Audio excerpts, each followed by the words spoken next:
Welcome to the Olympic Hockey Show brought to you by the Pub Brain Podcast. I feel like for these next two episodes, I'm going to do much of the heavy lifting, and these two are just basically going to be background players. You're going to be my essays for these next two episodes. Just in case you don't know what an essay is, is a supporting artist. So basically an extra. Okay, we don't call them extras. We call them essays. Okay. Oh, it was a brilliant interview. Catherine Tate show. Yeah, one of the extras. I think was it Matthew Hall that interviewed. Yeah, Matthew Hall interviewed one of the essays, and he's asked them. So when we record with the 28th time, what do you think of his essay? And the essay replied, "Please, dear God, don't let it be a 21st time."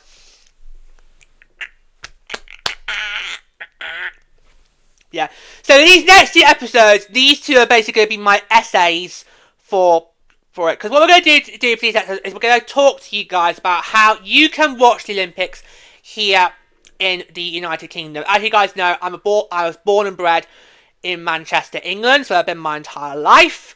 And we have had Olympic coverage on the BBC for God knows how long. But the last kind of two, maybe say 3 Olympics, where it'd be both sort of combined, the BBC's coverage has sort of gone a bit of a downhill trajectory.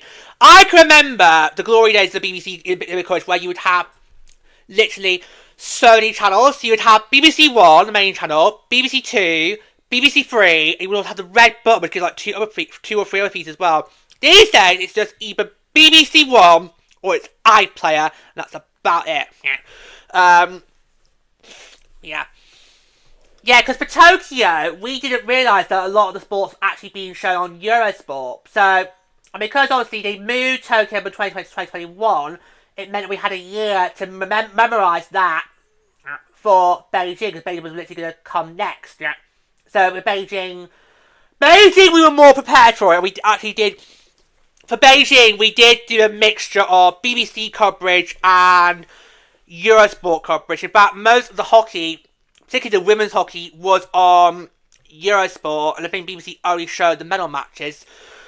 Oh, well, there's some enthusiastic about that, yeah. Anyway, but yeah. Now, sadly though, Eurosport is now gone in the UK. In the UK, Ireland, you can no longer have Eurosport, and Eurosport actually was one of the very few sports channels that you didn't have to pay extra for on Sky Telly. It came also as well as standard. So, and they were always very good during the Olympics. Well, they had so much coverage available. Sadly though, Eurosport was phased out towards the beginning of last year, and it's now TNT Sports, which is actually a pay-for-view channel. You do have to pay extra for TNT. It's not like Eurosport where you got it as guaranteed. We're going to do TNT on the next episode. This episode is BBC. The one after will be TNT, but they'll be published probably back to back or one day after the other. We'll see how it goes. We've got so many birds episodes coming between now and February the 4th. We really have. We really have. Anyway. Yeah, so we're going to BBC today, and I have to say, I'm not, right, with the BBC, I'm not mad, just disappointed. Oh, the disappointment card!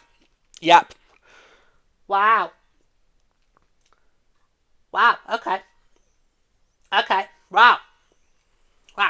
I feel the coverage of the BBC is a bit of a letdown this time, because we have got no highlight show for the BBC.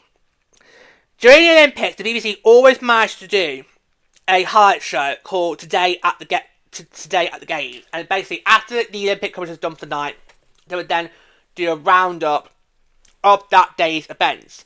However, for Milano-Cortina, there isn't going to be one of those shows. And that has really made my blood boil. Because it is not humanly possible to be able to watch every single event for that particular day. Okay?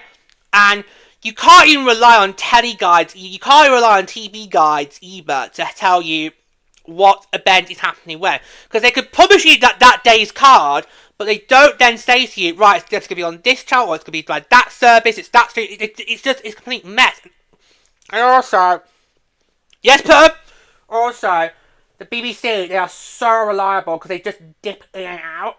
That's not meant to be a euphemism. No. What they do is they'll play one sport, and then like halfway through it, they'll then just go to another sport, and it's just like, yeah. It's just, yeah, that's really annoying. Whether that's on the main channels or on the Red Button or iPlayer, they always do that. They will always dip it out between the various different sports, so you just can't really keep track. Yeah. But they're not doing it tonight at the games this year, which is really upsetting me. Now, yes, I know a lot of people are going to be saying to me, and some people have actually said this to me on socials, but the time difference is only an hour. I'm like, so? You try to tell me you can't be bothered to have an hour after the games to wrap up the day's coverage? Because they did it with Paris less than 2 years ago, and Paris was also friendly times over the UK. So why? If you don't want to do it as a tonight at the games, why not do it as a yesterday at the games? So, like, say during the breakfast slot, because the BBC doesn't really have daytime time, do they? No. ITV has got a brilliant slot of daytime telly between 6 o'clock to 1 PM, or was it 1:30? Was it 1:30? I think it's 1:30.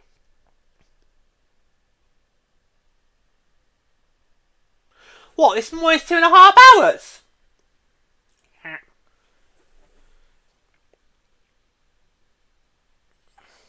Okay.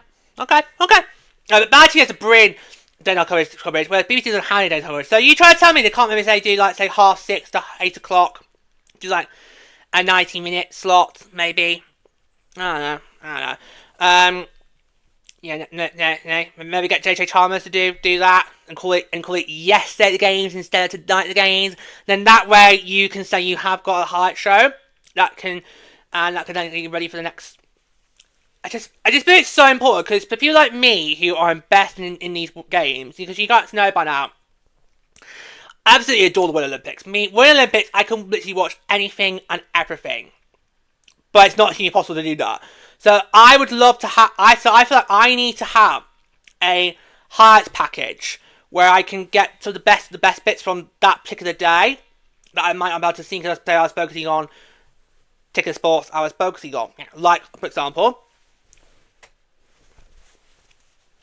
that's it. Like, for example, women's hockey, for example. Or curling, because those have been the two main sports that I've always followed on as priority sports. So I feel like that is a real letdown. Plus, the BBC these days can't stop banging on about how proud they are that we are funded by you, and this is our BBC. Which does sound a bit Marks and Spencer's, you know. This is not just any British Broadcasting Corporation. This is an M&S British Broadcasting Corporation. Well, the final ever Eurovision was held at MS Bank Arena. Yeah, well played. No, but they keep saying how proud they are that everything we do is funded by you. Well, okay, so why are you then not catering to the market? Because the BBC is a public broadcaster. It is paid for by us, the taxpayers. We, the British people, we pay a license fee which costs about 174 quid. I know, right? Extortion.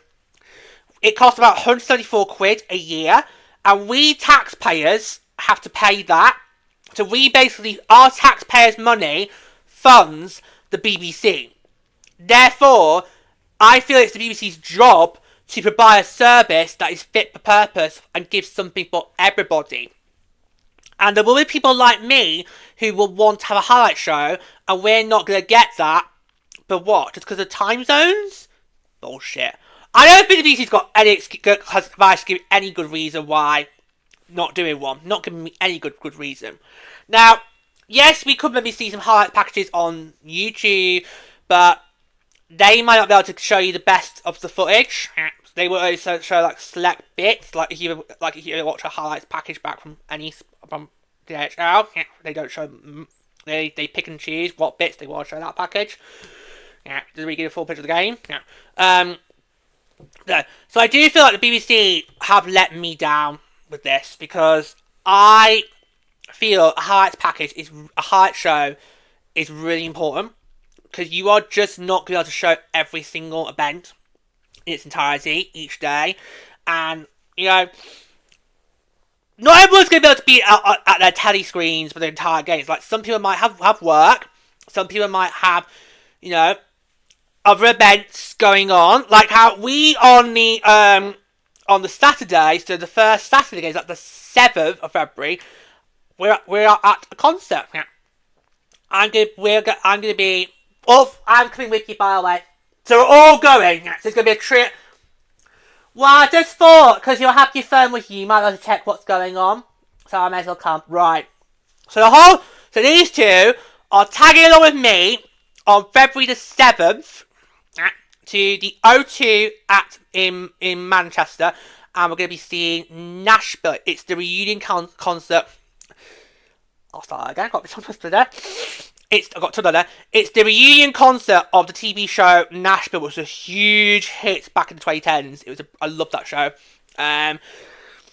We did go to their farewell. We did go to their farewell concert in 2018. That actually was at the AO Arena, so it's downsized a bit, but I was not expecting to have this reunion concert. Found out about it last year, so I got tickets booked last year. Yeah. That, I think, is the only thing we've got on during the games. The rest of the time, it's fine. Yeah.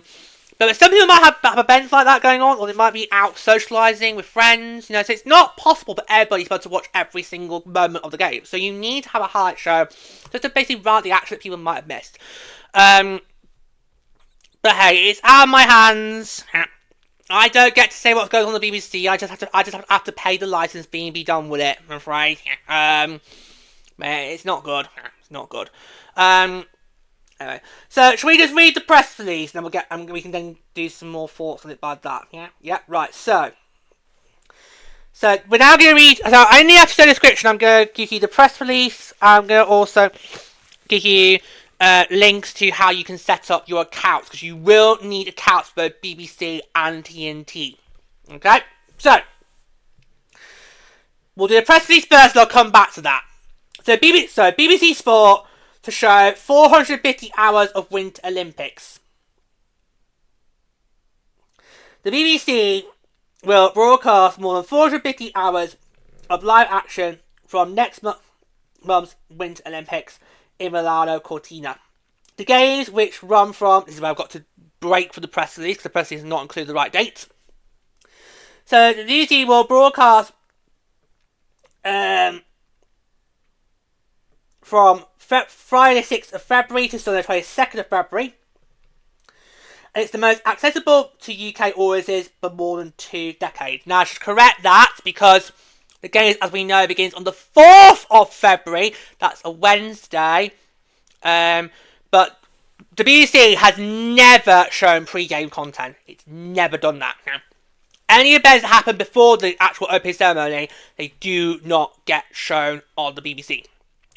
When it comes to limit coverage, whether it's winter or summer, the first thing the BBC always does is this opening ceremony, and that's it. So TNT might be where we need to go for 4th and 5th of February. Yeah. But yeah. Right, and now we can return to the press release. Just need to make that quick correction. So BBC Sport will show 2 streams. Yep. I know. Of live daytime action from Italy, alongside the best clips, highlights, and live text updates across the BBC Sport website, app, and social channels. Do people still get text updates? Do people still get that? Because they were all arranged back in the early 2010s. Because right, this is going to show my old age here, guys. But when I got given my first phone, which I think was at the age of, say, 14, it wasn't this, by the way. It wasn't this. I didn't get my first touchscreen phone until I was about 16. So my first ever phone was one of those flip phones where you have to basically flip. This is gonna sound really. Are you trying to find a way to make it sound not sexy? Yeah, you're not gonna do that, George. Just let the schoolboys have their euphemism moment and be done with it. Yeah, it was one of those phones where you basically just flip the lid. It sounds really. I can't say scroll this straight, but you have to flip the lid and then you have to press the buttons to switch it on. Why was I not given a BlackBerry? I'd love to have a BlackBerry. Because a lot of people in my high school were given BlackBerries. I'd love to have a BlackBerry. Never got a BlackBerry. I got a stupid flip lid phone. Yeah. And then my first touchscreen phone, so like this, was when I was 16. I've been touchscreen since the age of 16. But you did used to have the option where you could basically get text updates on various news, and actually, so say sports, culture, entertainment. You get me right. And I thought, let's do so I did like a trial period a bit. So I thought, let's give it a go. So I did entertainment, and that's how about Shezza getting 5 from X Factor USA. I was like, no, you can't get rid of Shezza. No one dumps Shezza. Well, someone fucking did! Who did she get replaced by? Nicole Scherzinger! Oh, God's sake. That makes it worse. And then she moved to the UK in the Florida series. Should have stayed in the US, Nicole should have stayed in the US. Yeah. So do people still do that? Do they still actually get text updates on their phone about news? You'll still get that. Oh my god. Maybe you should do that as a funny. But no, but we're going to be forming it regardless. No, Mary's a little funny little joke. Nah. Alright. Okay. So, the TV coverage will be led by Claire Balding, Hazel Irvine, and Jeanette Kawaki. Is she new? I've not heard that name before. I've dead mispronounced that. Claire and Hazel have been stalwarts for Olympic coverage recently. They've always done it, whether it's summer or winter. They've always done it. So I'm not surprised those two about. Obviously, some of you might be familiar with Claire because she did, of course, do Celebrity Traitors, and she was shit. Yeah, she was a rubbish faithful. Although, she did hit the nose on the head with Alan Carr being a traitor. It's just she did that classic traitors move where a faithful is on the right line, on the money, but they don't then bring it to the round table. And that's where you have to bring it, love. This coming from someone who would die to be a traitor. Pluto, you know if I ever go on that show, I would never want to be a faithful. Make me traitor all the way. I'll happily stick daggers wherever you fucking like. Yeah, because people outside the UK actually can stream our birth traitors because they put it on their respective streamers. Yep. That's why I thought I might as well do the reference. Yeah. Okay, so this is how it's going to work. So the TV coverage, as I just mentioned, will be led by Claire Balding, Hazel Irvine and Jeanette Kawaki on BBC One and BBC Two from 9 a.m. to 10 p.m. each day from the BBC studio in Cortina! Oh, so she goes to Italy! Oh, great! We don't have to we don't have to pretend that we're actually there.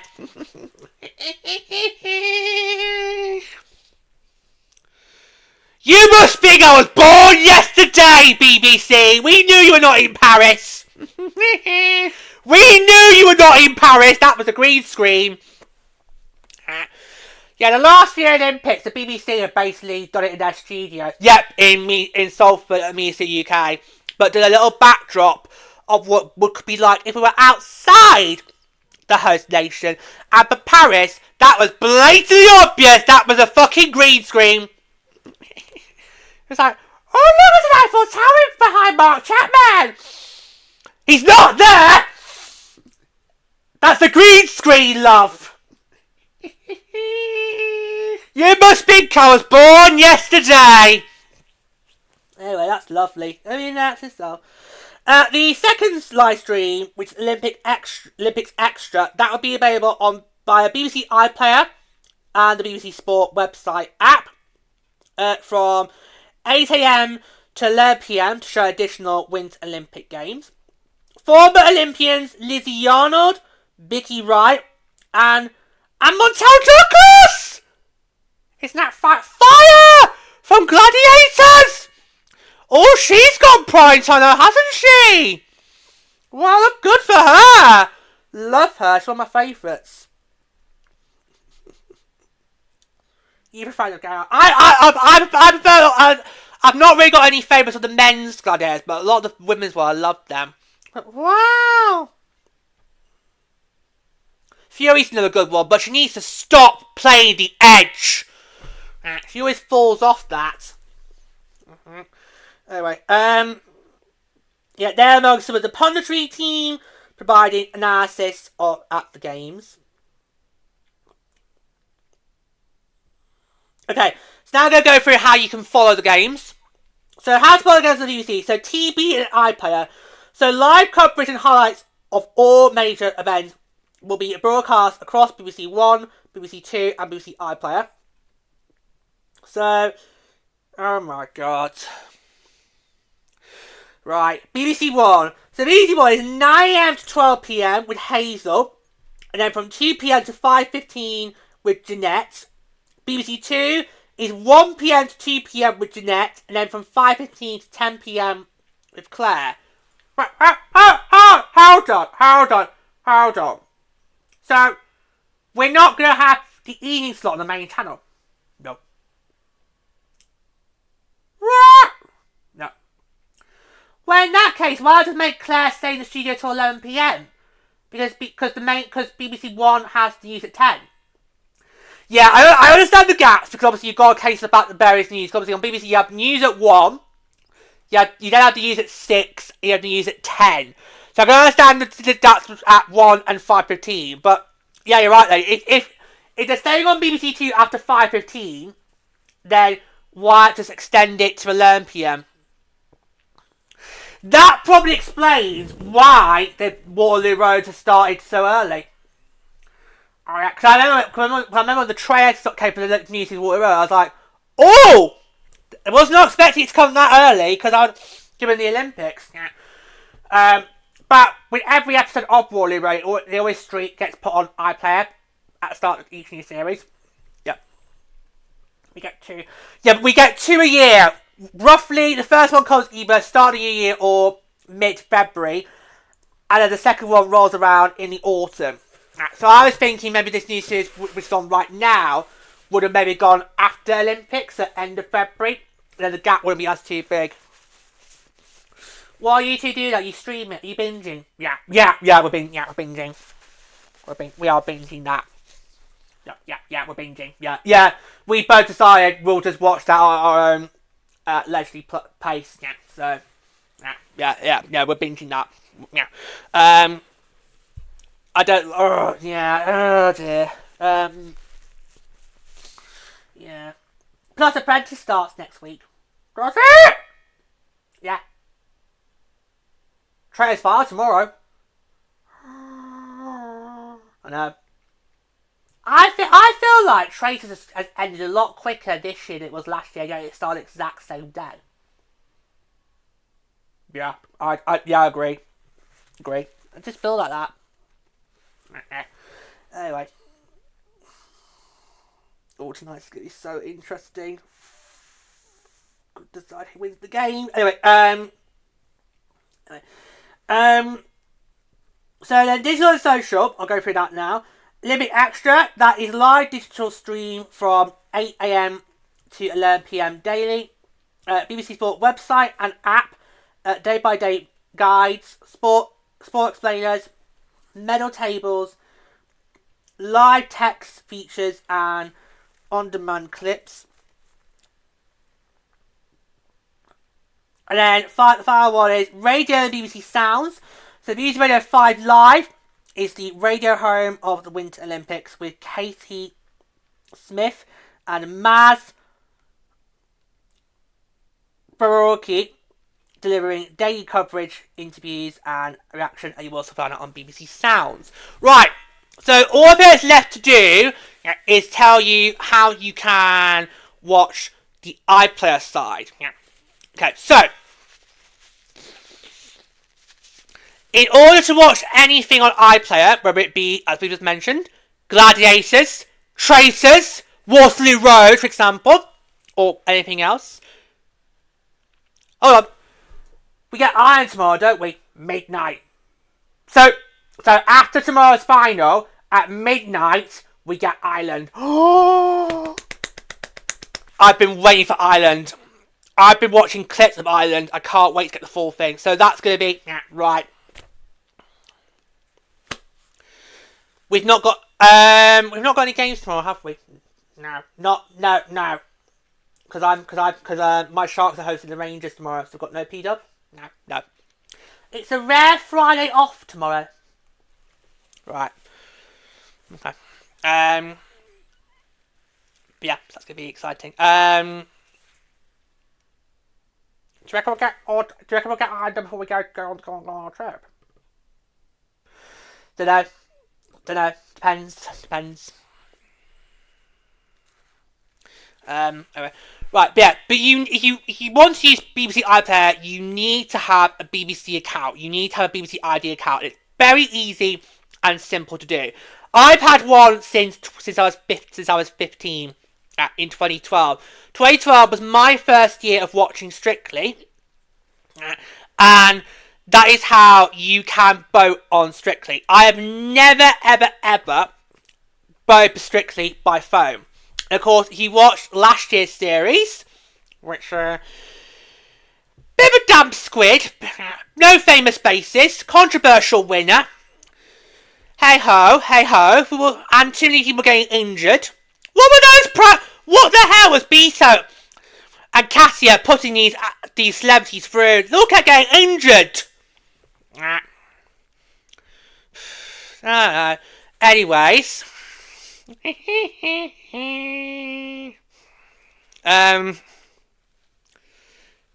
Don't go there, please. I know what you're thinking. Don't. You did bring up Beto. Don't. No, Jordan would want to be part with Neil. And if saying that, then Beto. And then Aliash. Then after that, you would just walk. I'm sure we've all got our fantasies who would want to power up with if we ever did Strictly. Anyway, don't go there, you dirty bastard. Yeah.